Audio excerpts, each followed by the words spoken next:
Because Jakarta is keras, man. Jakarta is keras, you have to be more keras. Cita-cita aku itu mempunyai satu institusi pendidikan yang bebas biaya. Oh gitu? Iya, itu cita-cita aku. Dapat duitnya dari mana? Iya, itulah yang kita harus cari. Almost crying. Ya, jangan, ya nangis dong. Gak ada kan guys yang bisa bikin itu nangis kecuali saya.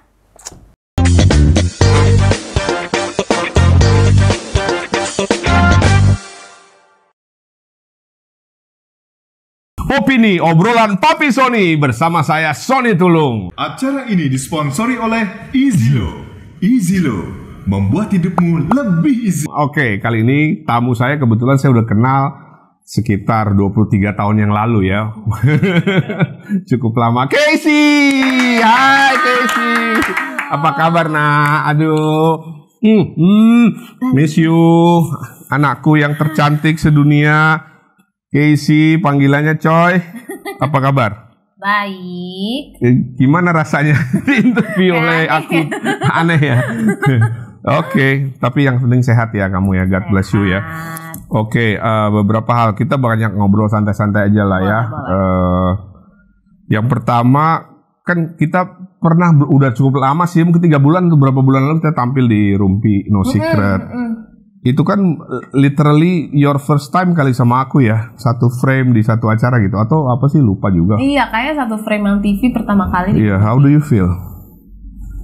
I feel a bit apa ya, in one sense a bit casual ya, karena kan sama papa barengan.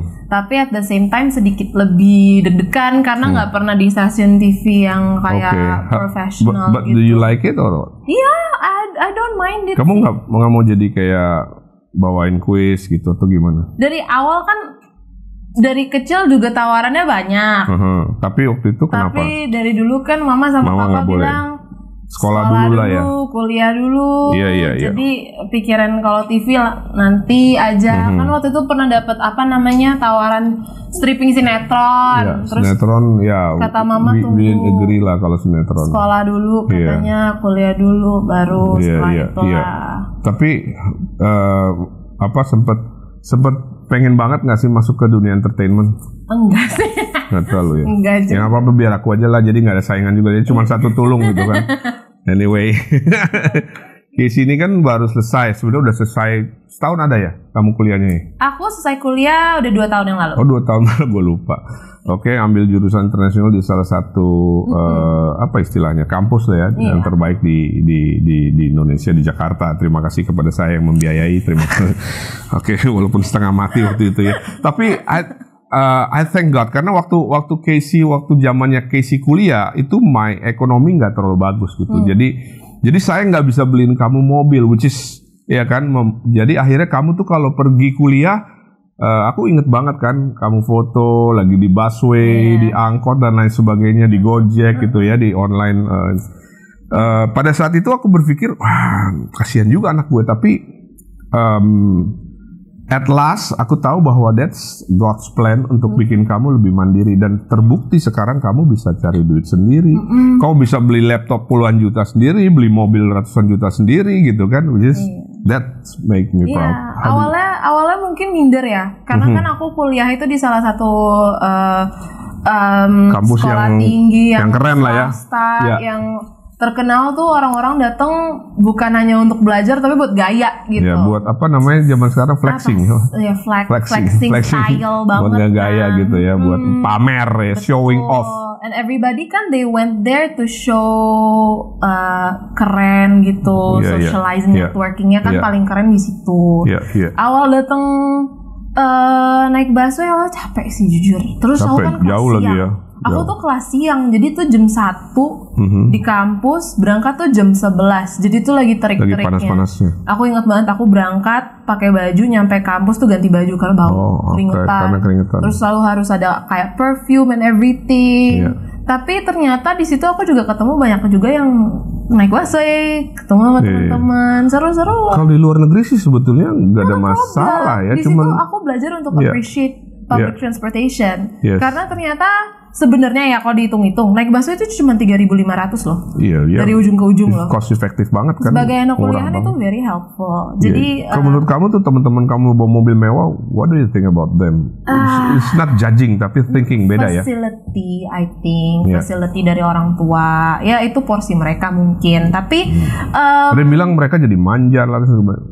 Gimana? Depends on, menurut aku sih tergantung ya didikan orang tuanya.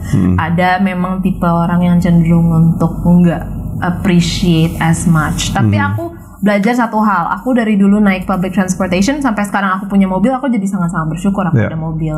That's the apa namanya, the thing yang kamu harus pahami ya, bahwa segala sesuatu itu baik lah. Betul. Ya kan. Jadi kadang kita berada di situasi yang aduh kok begini ya, tapi kita kan nggak tahu sebenarnya mungkin the universe, God is teaching us something gitu ya. Lagi mendidik kita, educating us bahwa lu mesti tough. Ya kan? Karena banyak juga aku lihat ya, I'm 54 now, udah cukup senior gitu. Bahwa anak-anak yang dimanja ya kan akhirnya mentalnya cengeng. Mentalnya cengeng, ketemu masalah nggak bisa ngadepin, boro-boro mau menyelesaikan. Mereka ya sorry itu saya mental tempe gitu. But what I see in you is you are very strong. Because Jakarta is keras, man. Jakarta is keras. You have to be more keras gitu ya. Aku bilang sama diri aku sendiri. I see a lot of people. Aku lihat banyak orang yang mungkin gaya hidupnya itu B2C lah, yang kayak maksudnya social classnya B2C. Oke. Nggak bisa setiap, kan sebagai anak muda di Jakarta pasti jajan, pasti hangout, nonton, makan, jalan ke mall dan lain-lain. Itu akan memerlukan biaya yang lumayan tinggi. If I want that kind of lifestyle, I have to work for it. Nggak mungkin aku cuma leha-leha terus. Yes. Oke, jadi sebetulnya pengalaman kamu naik public transportation membuat kamu malah mengappreciate life gitu ya. Something yang aku harus I had to have peace, yang aku harus berdamai adalah orang tahu aku anak artis. Anak artis yang lain tuh pada pakai supir, pada pakai apa. Sedangkan aku naik busway. Jadi kayak kadang-kadang kalau misalnya aku mental aku mungkin yang kayak minder what that gitu. Teaches you? That teaches me that, makanya kalau ditanya kamu mau kayak papa nggak, aku kayak nggak, I'm not obsessed in that lifestyle gitu. Yang jadi public figure gitu, jadi because I see that as something yang tergantung sama orangnya, bisa jadi beban. If your mentality is not strong enough, ya it can backfire, kan bisa jadi bumerang juga gitu. Oke. Sekarang kamu kan udah selesai S1, berarti kamu jadi sekarang lagi juga ambil S2 gitu ya. Di pendidikan ya? Iya. So you're not teaching kan? Teaching anak-anak kecil gitu kan. Aku lihat di TikTok juga, which is the TikTok itu aku juga yang bilang, "Ci, bikin TikTok dong." gitu kan. Terus pertama kali kamu bilang, "Aduh, Pak, mau isi apa ya kontennya?" Oke, waktu itu aku bilang, "Bikin aja dulu, nanti kontennya gampang lah sambil jalan." Ternyata dari situ luar biasa kan. Jadi banyak orang yang melihat kamu, the way you teaches gitu, mereka suka. Lalu ya dari situ kamu menjadi lebih masuk ke dalam dunia pendidikan yang kamu sekarang juga ngambil S2 di situ. Apa ya? Memang your soul di situ ya sekarang. Aku tuh dari kecil, since I was very young, sejak aku muda, ini aku selalu cerita ke orang, I never knew what I wanted to do. Aku nggak tahu aku mau jadi apa. Sampai aku SMA kelas 3, aku ingat banget aku bilang sama papa, kayak aku mau ambil ilmu komunikasi deh. Terus the first thing you said was, ngapain? Ngapain kamu jadi sarjana komunikasi? Kan komunikasi. Karena saya sekolahnya sendiri pada komunikasi. Papa kan sarjananya juga komunikasi. Terus papa bilang kayak, kan kamu belajar komunikasi bisa nggak usah kuliah gitu. I mean maybe you expected me to get like marketing, maybe hukum gitu.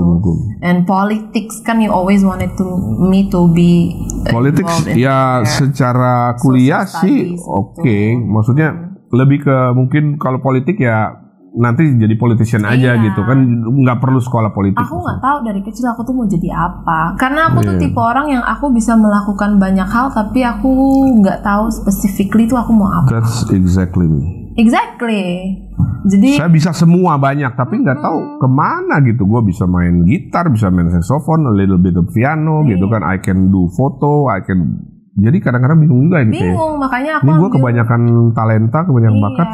So, what do you suggest? Aku ambil komunikasi yang ujungnya aman kan sebenarnya. Communications tuh bisa terjun ke marketing, advertising, broadcasting. Tapi kepake nggak sih ilmu komunikasi sebenarnya itu? Kepake. Karena aku belajar banyak hal. Malah saya dulu merasa nggak kepake. Gue ke sekolah apaan sih? Beda institusi dan mungkin beda kuliahnya kali ya, sama beda zamannya.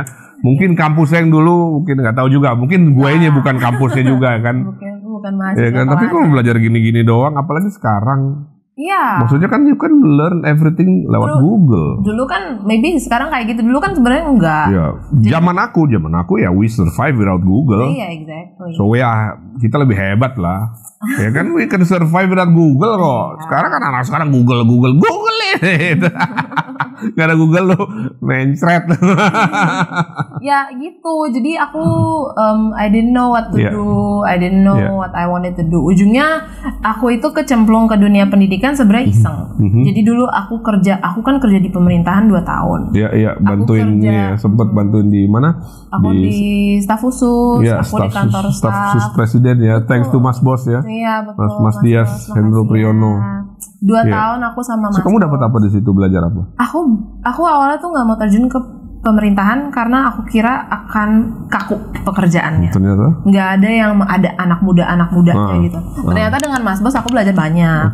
Cara dia komunikasi kan very ke generasi yang lebih muda. Jadi terapan komunikasinya itu beda dengan yang sebelumnya aku pelajari pas waktu aku di kantor staf presiden. Oh iya, kamu di staf presiden juga pernah, terus di Mas Dias staf khusus presiden juga pernah ya. Jadi 2 kali. That's a privilege loh sebetulnya di usia muda. Aku boro-boro sampai sekarang ini belum pernah jadi staff. Bersyukur banget. Karena jangan staf khusus, jangankan staf menteri, jangankan staf presiden, staf menteri gue nggak pernah, staf RT aja gue nggak pernah. Aku ngelihat lu udah hebat banget loh. Dari dalam ngelihatnya. Aku dibolehkan ikut rapat, ketemu orang-orang yang penting, dikenalin. Itu ada sesuatu dong yang kamu dapat sih. Aku mendapatkan banyak ilmu sih. Karena dari awal aku selalu punya broaden your ini nggak sih mindset. Dan aku melihat mungkin dulu pemerintahan kayak apa sih isinya kayak orang-orang kaku nggak kerja, ngabisin anggaran. Ternyata emang iya.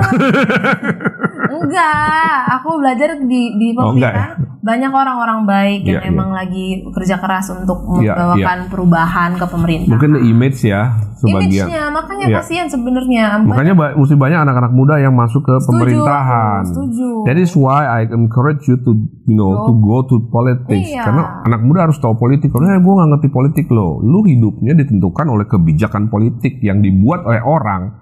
Ya kalau lu nggak mau tahu ya udah. Gitu.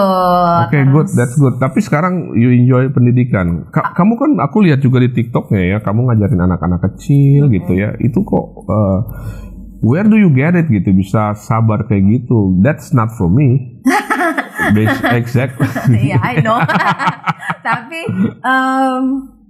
Tapi enggak juga sih. Kalau aku ke luar mungkin bisa gitu yang ini. Anaknya sendiri mungkin nggak sabar. Aku lebih ke aku kan nyemplung ke dunia pendidikan tuh iseng. Setelah aku 2 tahun di pemerintahan, aku kerja di startup company. Di startup company, terus aku merasa aku tipe orang yang nggak bisa duduk diem di belakang meja dan kerja di belakang laptop 24 jam gitu. Kasarnya, apalagi kalau startup company kan very low on budget, tapi gives you a lot of work kan. Jadi aku merasa masa hidup gue begini doang sih gitu. Ujungnya aku dapat 2 tawaran waktu itu. Setelah kontrak aku kelar, aku mau jadi public relations officer di salah satu perusahaan ternama, atau aku dapat hotel. Entertainment. Entertainment, big corporation actually. Terus atau enggak ke yang lain pilihannya adalah jadi guru TK. Tapi aku jadi guru TK kan means aku mulai dari nol. Karena aku nggak ada pendidikannya, aku nggak ada background, aku nggak ada experience. So terserah mereka mau gaji seadanya, mau kasih aku berapa. What did you choose? Why did you choose sebagai guru? I don't know, feeling. Feeling. Aku. It's a good decision. It's a good decision karena aku merasa. It's the right one. Aku mikir kayak gini.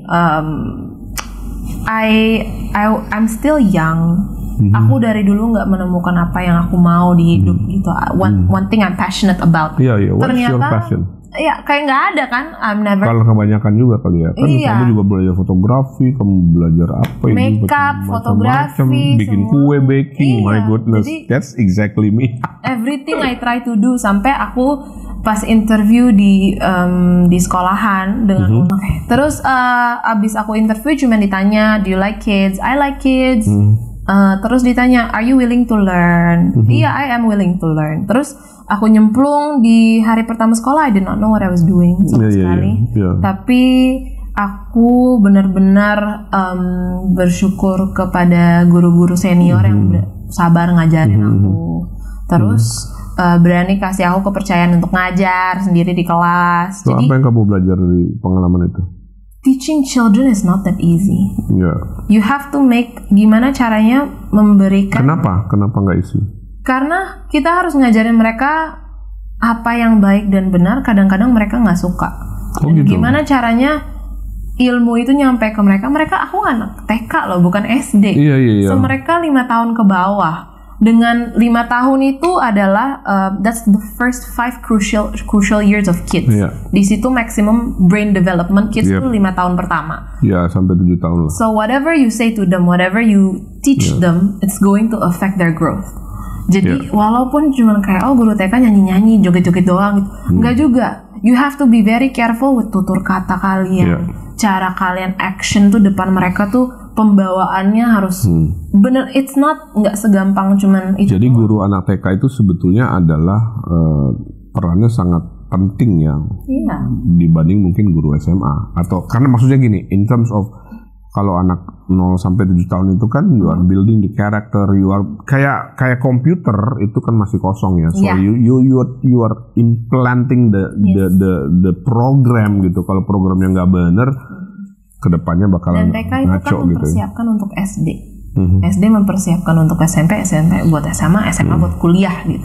So it starts from kindergarten, mulai dari TK. Tapi memang ya guru-guru di jenjang yang lain ada jauh kepentingannya juga. Tapi nggak segampang itu jadi guru TK sebenarnya. Especially ketika mungkin ada hari-hari di mana I don't feel like teaching atau aku masih ada ya moodnya, males banget, capek, kerjaan tuh banyak, lelah, atau mood lagi nggak enak gitu. Tapi tetap depan anak-anak kan harus profesional, harus kelihatan ngajarin gitu. Jadi it's not that easy. Terus yang paling menurut aku challenging sebagai guru TK adalah ini anak orang. Gimana caranya kamu ngurusin dianya nggak anak orang lah. Kalau kamu anak monyet, di kebun binatang kamu ngajar. Ya betul. Tapi di kelas itu kan banyak possibility or chances for accidents to happen. Ada gunting, ada apa, ada spidol yang tiba-tiba bisa kecolok kemana. Itu kan you have to be responsible. Not only for one loh. Satu kelas tuh bisa 12 anak lari-larian. 12 anak yang di bawah 5 tahun semua ya. Yang masih seruntul gitu kan. Yang belum bisa ngomong. Mereka nggak tahu bahaya apa. Pokoknya seruntul aja. Dan mereka itu di umur segitu they are testing their boundaries. Sejauh apa aku bisa melakukan sesuatu gitu. Sampai kapan, sampai dilarang nggak, jadi segala sesuatu dicoba. Mereka pengen tahu guling gitu. Di lantai, di manjat meja. Tapi it's all at the end very fun. So you are now taking S2 ya untuk manajemen pendidikan. Atau apa? Masters of Education. So kamu maunya ke depannya jadi apa sih? Punya sekolah atau apa gitu? Aku tuh jujur kalau misalnya ditanya ke depannya, cita-cita aku itu mempunyai satu institusi pendidikan yang bebas biaya. Oh gitu. Iya, itu cita-cita aku. Dapat duitnya dari mana? Iya, itulah yang kita harus cari. Tapi itu cita-cita aku karena menurut aku, I have a passion for changing the education system of Indonesia. Ya, kita sepakat itu bahwa sistem edukasi kita memang. Sistem pendidikan Indonesia, tapi kita bersyukur karena kita mempunyai Menteri Pendidikan saat ini yang benar-benar banyak banget terobosannya. Nah, di Makarim itu banyak banget Pak Nadiem itu. Banyak banget. Mas Menteri, banyak banget. Padahal beliau memang belum berpengalaman ya sebagai Menteri Pendidikan. Tapi did you know tahun ini di saat dia menjabat sebagai menteri itu pertama kali segala sesuatu itu dimasukin online. Oh gitu. Segala macam itu udah nggak. Wow. Dan dia menghilangkan ujian nasional. Ini komplimen untuk Pak Menteri ya? Menurut aku ya. Oh, Pak Nadiem, mungkin Anda kalau nonton ini, I think you should contact Casey. Ya. Karena aku pengen banget ada passion untuk merubah pendidikan Indonesia. Tapi of course I am not that naive. I cannot do that as a teacher. Dan nggak bisa sebentar ya, karena ini kan udah ratusan tahun kan sistem pendidikan, puluhan tahun lah.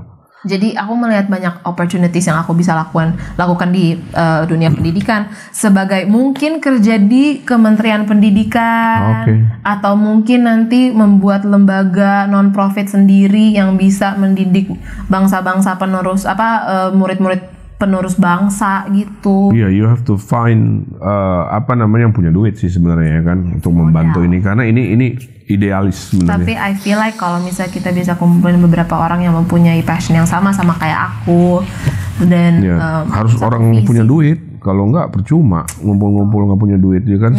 Semuanya sebenarnya ya memang harus ada passion, dan memang segala sesuatunya itu harus waktunya tepat. Iya, betul. Waktunya pas. Ya. Now sedikit tentang hal yang lain. Kamu lihat aku tuh seperti apa sih? Iya. Oke, apa ya, terserah. What do you think about me? What do you think about you? Your macam-macam lah semuanya, apa gitu. As a dad, as a father.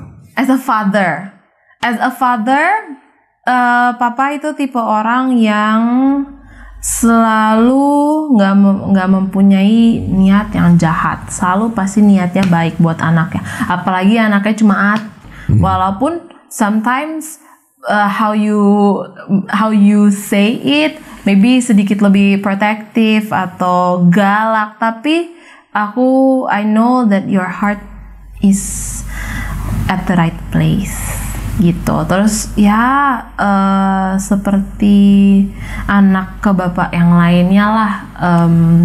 I know you work hard for me. I know you want me to receive everything that is good gitu. Iya. Apa lagi? Mancing ya.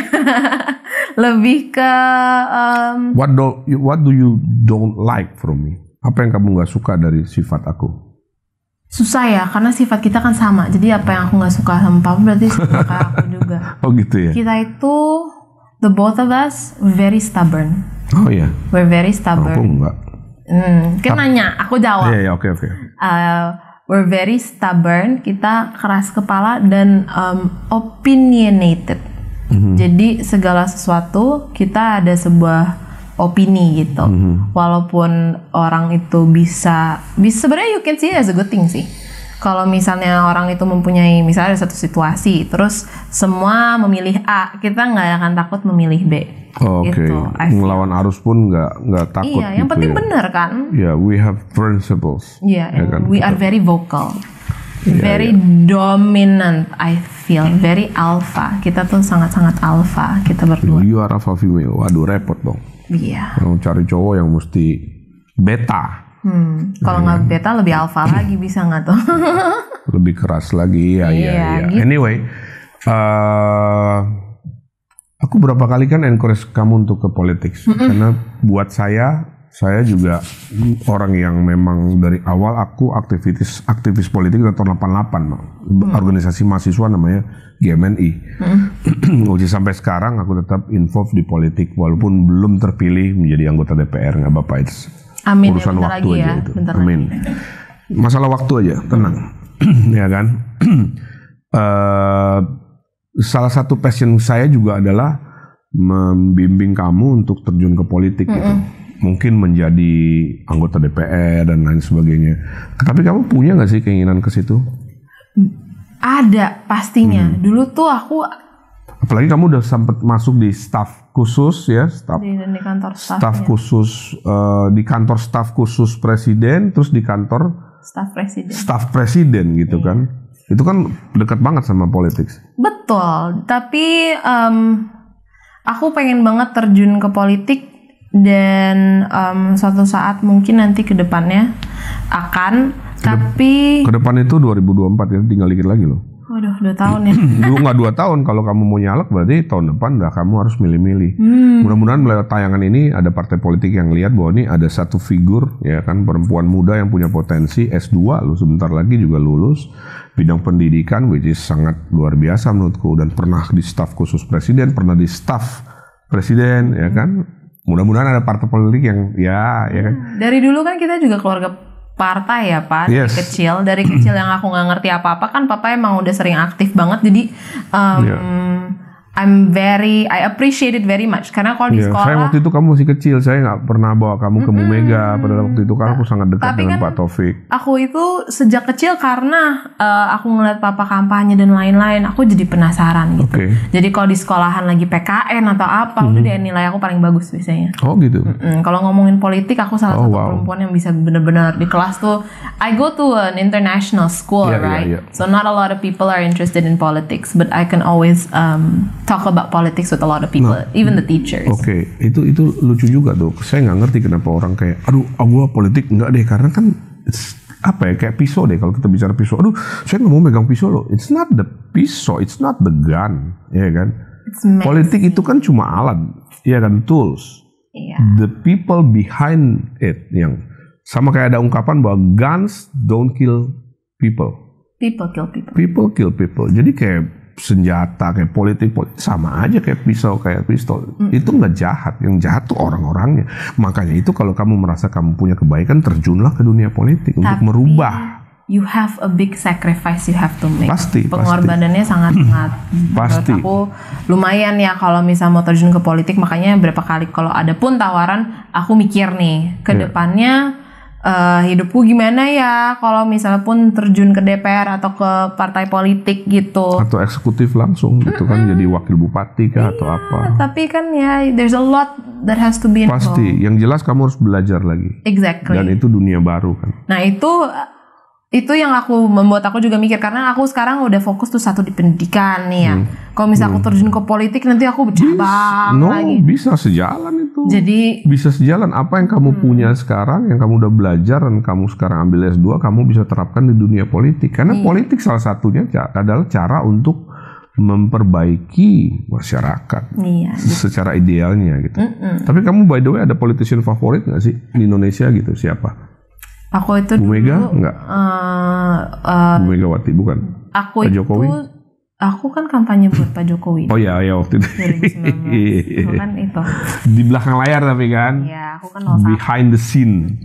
Iya. Jadi iya, if dibilang favorite politician yang pasti Pak Jokowi. Pak Jokowi. Karena aku pertama kali melihat banyak perubahan di negara aku ini.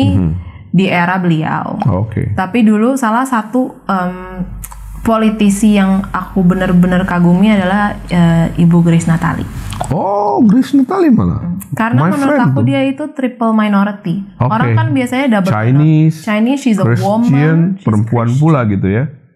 Itu menurut aku satu dobrakan yang lumayan. Ada kesamaan dong sama kamu itu. Iya lagi.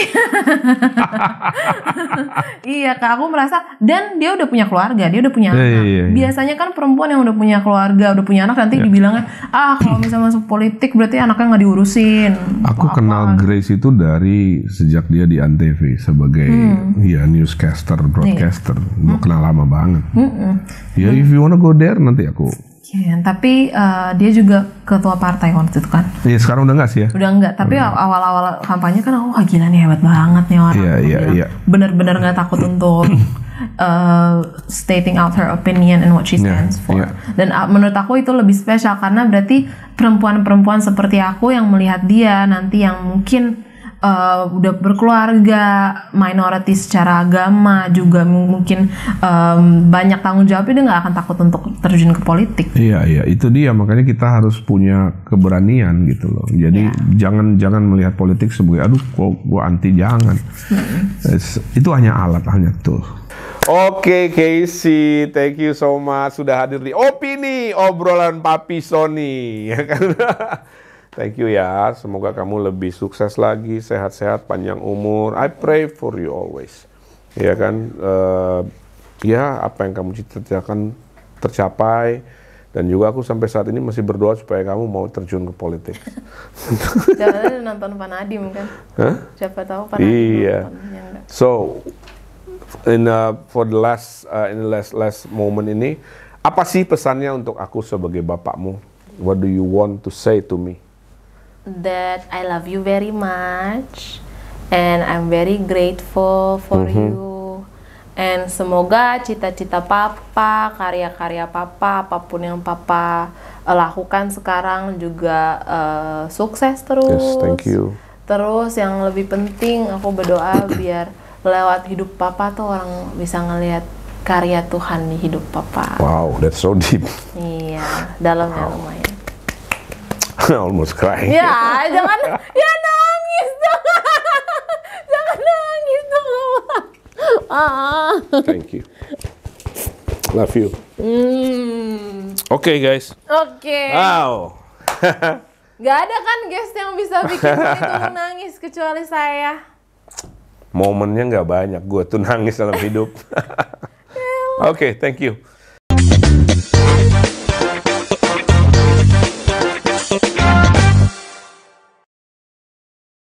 Acara ini disponsori oleh EasyLo. EasyLo membuat hidupmu lebih easy.